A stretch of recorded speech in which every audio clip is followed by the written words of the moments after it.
എല്ലാ പ്രിയ വിദ്യാർത്ഥികൾക്കും പുതിയൊരിലേക്ക് സ്വാഗതം. കേരള യൂണിവേഴ്സിറ്റി ഡിഗ്രി പ്രവേശനവുമായി ബന്ധപ്പെട്ടുള്ള ഫസ്റ്റ് അലോട്ട്മെൻറ്റ് പബ്ലിഷ് ചെയ്തിരിക്കുകയാണ്. അപ്പോൾ യൂണിവേഴ്സിറ്റി ഫീ, അതുപോലെ തന്നെ കോളേജ് ജോയിനിങ് എന്നിവയുമായി ബന്ധപ്പെട്ടുള്ള വിദ്യാർത്ഥികളുടെ മുഴുവൻ സംശയങ്ങൾക്കുമുള്ള മറുപടിയാണ് ഈ ഒരു വീഡിയോയിൽ കൂടെ നിങ്ങളുമായി പങ്കുവെക്കാൻ ആഗ്രഹിക്കുന്നത്. വിശദമായ വാർത്തയിലേക്ക് പോകുമ്പോൾ ആദ്യമായിട്ട് ഈ ചാനൽ കാണുന്ന വിദ്യാർത്ഥി ഉണ്ടെങ്കിൽ തീർച്ചയായും മറക്കണ്ട സബ്സ്ക്രൈബ് ചെയ്ത് കൂടെ പറയാൻ പ്രത്യേകം ശ്രദ്ധിക്കാം. സബ്സ്ക്രൈബ് ചെയ്യുന്ന നോട്ടിഫിക്കേഷൻ ബെല്ലേക്കാൾ ഓൺ ഓപ്ഷൻ എനേബിൾ ചെയ്യുക. ചാനൽ വീഡിയോസ് നിങ്ങൾക്ക് ഉപകാരപ്രദമാണെന്നുണ്ടെങ്കിൽ തീർച്ചയായും ഒന്ന് ലൈക്കും കൂടി ചെയ്യുക. അതുപോലെ നിങ്ങളുടെ സുഹൃത്തുക്കളിലേക്ക് ഷെയർ ചെയ്ത് കൊടുക്കാനും കൂടി പ്രത്യേകം ശ്രദ്ധിക്കാം. അതുപോലെ നമ്മുടെ ചാനൽ വാട്സ്ആപ്പ് ചാനലിൽ ജോയിൻ ചെയ്യാനുള്ള ലിങ്ക് നിങ്ങൾക്ക് വീഡിയോയ്ക്ക് തന്നെ ഡിസ്ക്രിപ്ഷൻ ബോക്സിൽ നൽകുന്നതായിരിക്കും. അപ്പോൾ നമുക്ക് തന്നെ വളരെ പ്രാധാന്യമറിയിക്കുന്ന വാർത്തയിലേക്ക് തന്നെ കിടക്കാം. കേരള യൂണിവേഴ്സിറ്റി ഡിഗ്രി പ്രവേശനവുമായി ബന്ധപ്പെട്ടുള്ള ആദ്യ അലോട്ട്മെൻറ്റ് ഫസ്റ്റ് അലോട്ട്മെൻറ്റ് പബ്ലിഷ് ചെയ്ത് നമ്മൾ നേരത്തെ വീഡിയോ ചെയ്തതാണ് ഫസ്റ്റ് അലോട്ട്മെൻറ്റ് വന്നതിൻ്റെ കാര്യത്തിൻ്റെ. അപ്പോൾ നിരവധി വിദ്യാർത്ഥികൾ കിട്ടിയെന്ന് പറഞ്ഞു, സന്തോഷം. നിരവധി വിദ്യാർത്ഥികൾ കിട്ടിയില്ല എന്ന് പറഞ്ഞു, വിഷമിക്കേണ്ട ആവശ്യമൊന്നുമില്ല. സെക്കൻഡ് അലോട്ട്മെൻറ്റ് ഉണ്ടെന്നുള്ളത് ഓർത്തിരിക്കുക. സെക്കൻഡ് അലോട്ട്മെൻറ്റിന് ശേഷം സപ്ലിമെൻ്ററി അലോട്ട്മെൻറ്റും ഉണ്ട്, സ്പോട്ട് അഡ്മിഷനും ഉണ്ട്. നിങ്ങൾ ഒന്നുകൊണ്ടും പേടിക്കേണ്ട ആവശ്യമൊന്നുമില്ല.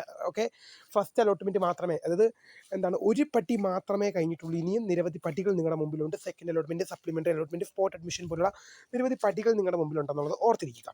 അപ്പോൾ യൂണിവേഴ്സിറ്റി ഫീ, കോളേജ് ജോയിനിങ് എന്നിവയുമായി ബന്ധപ്പെട്ടുള്ള വിദ്യാർത്ഥികളുടെ സംശയങ്ങൾ നമ്മൾ ദൂരീകരിക്കാൻ പോവുകയാണ്. യൂണിവേഴ്സിറ്റി ഫീ എന്ന് പറയുന്നത് ഏതാണ്ട് SC/ST കാറ്റഗറിയിൽ പെടുന്ന വിദ്യാർത്ഥിക്ക് 1300 രൂപയോളം, അതുപോലെ തന്നെ മറ്റ് സംവരണ വിഭാഗങ്ങൾ ജനറൽ കാറ്റഗറിയിൽ പെടുന്ന വിദ്യാർത്ഥിനികൾക്ക് 2800 രൂപയോളമാണ് മാൻഡറ്ററി ഫീ ആയിട്ട് അടയ്ക്കേണ്ടി വരിക. അത് SC/ST വിദ്യാർത്ഥിയാണെങ്കിൽ 1300 സംതിങ്ങും, ഒരു ജനറൽ കാറ്റഗറിയിൽ പെടുന്ന ഒരു വിദ്യാർത്ഥിയാണെങ്കിൽ 2800 സംതിങ് ആണ് ആ തുക നിങ്ങൾ അടയ്ക്കേണ്ടി വരിക. നിങ്ങൾക്ക് ഇഷ്ടമുള്ള കോളേജായിരിക്കാം, ഇഷ്ടമില്ലാത്ത കോളേജായിരിക്കാം, എങ്ങനെ നിങ്ങൾക്ക് കിട്ടിയാൽ പോലും നിങ്ങൾക്ക് ഫസ്റ്റ് അലോട്ട്മെൻറ്റിൽ എവിടെയെങ്കിലും ആയിട്ട്, ഗവൺമെൻറ് ആയാലും എയ്ഡഡ് ആയാലും സെൽഫ് ഫിനാൻസ് ആയാലും എവിടെയെങ്കിലുമൊക്കെ നിങ്ങൾക്ക് പ്രവേശനം ലഭിച്ചിട്ടുണ്ടെങ്കിൽ നിങ്ങൾ ഈ യൂണിവേഴ്സിറ്റി ഫീ അടയ്ക്കണമെന്നുള്ളത് നിർബന്ധമാണ്. നിങ്ങൾക്ക് ഗവൺമെൻറ് ആയിക്കോട്ടെ, എയ്ഡഡ് ആയിക്കോട്ടെ, സെൽഫ് ഫിനാൻസ് ആയിക്കോട്ടെ, അവിടെയൊക്കെ ഇഷ്ടമുള്ള കോളേജാകാം, ഇഷ്ടമില്ലാത്ത കോളേജാകാം, ഇഷ്ടമുള്ള കോഴ്സാകാം, ഇഷ്ടമില്ലാത്ത കോഴ്സാകാം, എന്താണെങ്കിലും നിങ്ങൾക്ക് അലോട്ട്മെൻറ്റ് ലഭിച്ചിട്ടുണ്ടെങ്കിൽ നിങ്ങൾ യൂണിവേഴ്സിറ്റി ഫീ നിർബന്ധമായിട്ടും അടയ്ക്കേണ്ടതാണ്. കാരണം ഈ യൂണിവേഴ്സിറ്റി ഫീ അടയ്ക്കണമെന്ന് നിർബന്ധമായിട്ടും പറഞ്ഞ കാരണം കഴിഞ്ഞ വർഷമൊക്കെ പല വിദ്യാർത്ഥികളും ചോദിക്കുന്നൊരു ചോദ്യം തന്നെയാണ്, സാർ എനിക്ക് ഇഷ്ടമില്ലാത്ത കോളേജാണ്, എനിക്ക് ഇഷ്ടമില്ലാത്ത കോഴ്സാണ്, അപ്പം ഞാൻ എന്തിനാണ് ഈ ഫീ അടയ്ക്കേണ്ട ആവശ്യമെന്ന്.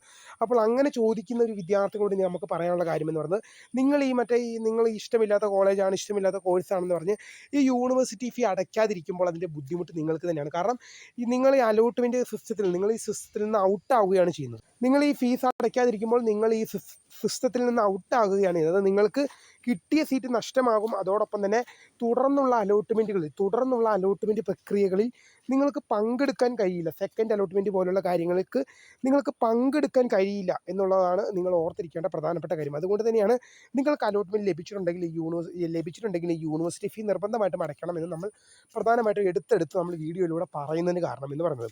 അപ്പോൾ കോളേജ് ജോയിനിങ് എന്ന് പറഞ്ഞാൽ ജൂൺ മാസം 19, 20, 21, 23 തീയതികളിൽ, ജൂൺ മാസം 19, 20, 21, 23 തീയതികളിലാണ് കോളേജ് ജോയിനിങ് വെച്ചിരിക്കുന്നത്. 4 ദിവസം കണ്ടുണ്ടെന്ന് തോന്നുന്നു. ജൂൺ 4 ദിവസം കൊണ്ട് നിങ്ങൾക്ക് കോളേജ് ജോയിനിങ് ചെയ്യാനുള്ള, ജൂൺ മാസം 19, 20, 21, 23 തീയതികളിൽ. അപ്പം നിങ്ങൾ യൂണിവേഴ്സിറ്റി ഫീ അടയ്ക്കുമ്പോൾ മാത്രമാണ് നിങ്ങൾക്ക് അലോട്ട്മെൻറ്റ് മെമ്മോ ലഭിക്കുക. ആ അലോട്ട്മെൻറ്റ് മെമ്മോയിലാണ് പ്രതിപാദിച്ചിരിക്കുന്നത്. നിങ്ങൾക്ക് ഈ 4 ദിവസം ഉണ്ടെന്ന് വെച്ച് നിങ്ങൾക്ക് ഇഷ്ടമുള്ള ദിവസം കോളേജിൽ പോയി ജോയിൻ ചെയ്യാൻ പറ്റില്ല. കാരണം നിങ്ങൾ എന്ത് ചെയ്യണം, യൂണിവേഴ്സിറ്റി ഫീസ് നിങ്ങൾ അടയ്ക്കണം. ശേഷം നിങ്ങൾക്ക് അലോട്ട്മെൻറ്റ് മെമ്മോ പ്രിൻ്റ് എടുക്കാൻ കിട്ടും. ആദ്യം എന്ത് ചെയ്യണം, യൂണിവേഴ്സിറ്റി ഫീസ് അടയ്ക്കണം, ശേഷം അലോട്ട്മെൻറ്റ് മെമ്മോ പ്രിൻ്റ് എടുക്കാൻ കിട്ടണം.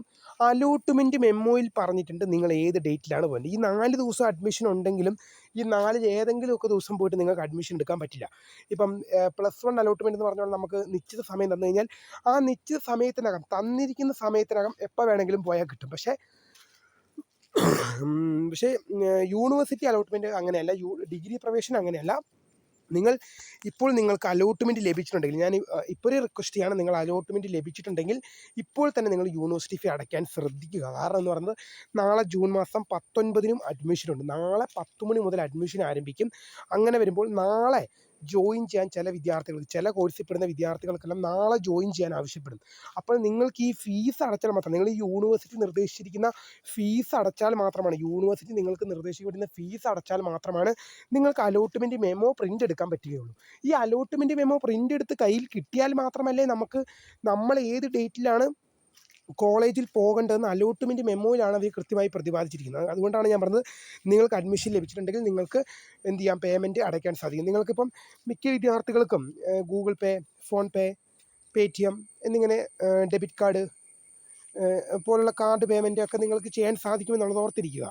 ഇനി ഇങ്ങനെയുള്ള സംവിധാനം, അതായത് ഗൂഗിൾ പേ, മറ്റ് കാർഡ് അങ്ങനത്തെ സംവിധാനമൊന്നും ഇല്ലാത്ത വിദ്യാർത്ഥികളാണെങ്കിൽ നാളെ രാവിലെ തന്നെ, ഇന്നിപ്പം ടൈം പോയി, ഓക്കെ 5-6 മണിയായി, ഇന്ന് പല അക്ഷയ കേന്ദ്രങ്ങളൊക്കെ അടച്ചിട്ടുണ്ട്. നാളെ രാവിലെ തന്നെ വേഗം തന്നെ പോയിട്ട് എന്ത് ചെയ്യാൻ ശ്രദ്ധിക്കുക, ഫീസ് അടച്ച് അലോട്ട്മെൻറ്റ് മെമ്മോ കൈപ്പറ്റാൻ ശ്രദ്ധിക്കുക. കാരണം എന്ന് പറഞ്ഞാൽ ഈ അലോട്ട്മെൻറ്റ് മെമ്മോയിലാണ് പ്രതിപാദിച്ചിരിക്കുന്നത് നിങ്ങൾ ഏത് ഡേറ്റിലാണ് കോളേജിൽ പോയിട്ട് പ്രവേശനം നേടേണ്ടത്, ഏത് ഡേറ്റിലാണ് നിങ്ങൾ കോളേജിൽ പോകേണ്ടതെന്ന് അലോട്ട്മെൻറ്റ് മെമ്മോയിൽ കൃത്യമായി പറഞ്ഞിട്ടുണ്ട്. കാരണം ചില വിദ്യാർത്ഥികൾക്കൊക്കെ നാളെ മുതൽ അഡ്മിഷൻ ആരംഭിക്കുന്നുണ്ട്. നാളെ 19, 20, 21, 23 തീയതികളിലാണ്. അപ്പോൾ 19 എന്ന് പറയുമ്പോൾ നാളെയാണ്. അപ്പോൾ നാളെ അഡ്മിഷൻ എടുക്കേണ്ട വിദ്യാർത്ഥികൾക്ക് എന്താണ്, അലോട്ട്മെൻറ്റ് മെമ്മോയിൽ നാളെ അഡ്മിഷൻ എടുക്കണമെങ്കിൽ ആ വിദ്യാർത്ഥി ഫീസ് അടച്ചാൽ മാത്രമാണ്. ഇപ്പം നാളെ വൈകുന്നേരമാണ് ഫീസ് അടച്ചത്. അപ്പോൾ നാളെ ആ ഫീസ് അടച്ചു കഴിയുമ്പോഴാണ് മനസ്സിലാകുന്നത് ഇന്നാണ് അഡ്മിഷന് പോകേണ്ടതെന്ന്. അപ്പോൾ എന്ത് ചെയ്യും, ടൈം കഴിഞ്ഞല്ലോ. അതാണ് പറഞ്ഞത്, നിങ്ങൾ ഫീസ് പെട്ടെന്ന് അടയ്ക്കാനുള്ളത്. അത് SC/ST കാറ്റഗറിയിൽ പെടുന്ന വിദ്യാർത്ഥികളാകുമ്പം 1300ഓളം, ജനറൽ കാറ്റഗറിയിൽ പെടുന്ന വിദ്യാർത്ഥികളാകുമ്പോൾ 2800 രൂപയോടുമാണ് നിങ്ങൾ ഫീസ് അടയ്ക്കേണ്ടി വരുന്നതെന്ന് പ്രിയ വിദ്യാർത്ഥികൾ ഓർത്തിരിക്കേണ്ടതാണ്. അപ്പോൾ യൂണിവേഴ്സിറ്റി ഫീ അടയ്ക്കണമെന്നുള്ള നിർബന്ധമാണ്. നിങ്ങൾക്ക് ഇഷ്ടമുള്ള സീറ്റായിരിക്കാം, ഇഷ്ടമില്ലാത്ത സീറ്റായിരിക്കാം, വാട്ടെവർ എന്ത് നിങ്ങൾക്ക് ലഭിച്ചാലും നിങ്ങൾ യൂണിവേഴ്സിറ്റി ഫീ അടയ്ക്കണം. നിങ്ങൾക്ക് അലോട്ട്മെൻറ്റ് ലഭിച്ചിട്ടുണ്ടെങ്കിൽ നിങ്ങൾ യൂണിവേഴ്സിറ്റി ഫീ അടയ്ക്കണമെന്നുള്ളത് നിർബന്ധമാണ്. അല്ലാത്ത പക്ഷം നിങ്ങൾക്ക് ലഭിച്ച സീറ്റ് നഷ്ടമാകുമെന്ന് മാത്രമല്ല, തുടർന്നുള്ള അലോട്ട്മെൻറ്റ് പ്രൊസീജിയറുകളിൽ നിങ്ങളെ പരിഗണിക്കില്ല എന്നോട് ഓർത്തിരിക്കുക. അപ്പോൾ പുതിയ കാണുന്നതിന് my name is Kritha, founder of script for the career and time for watching. By.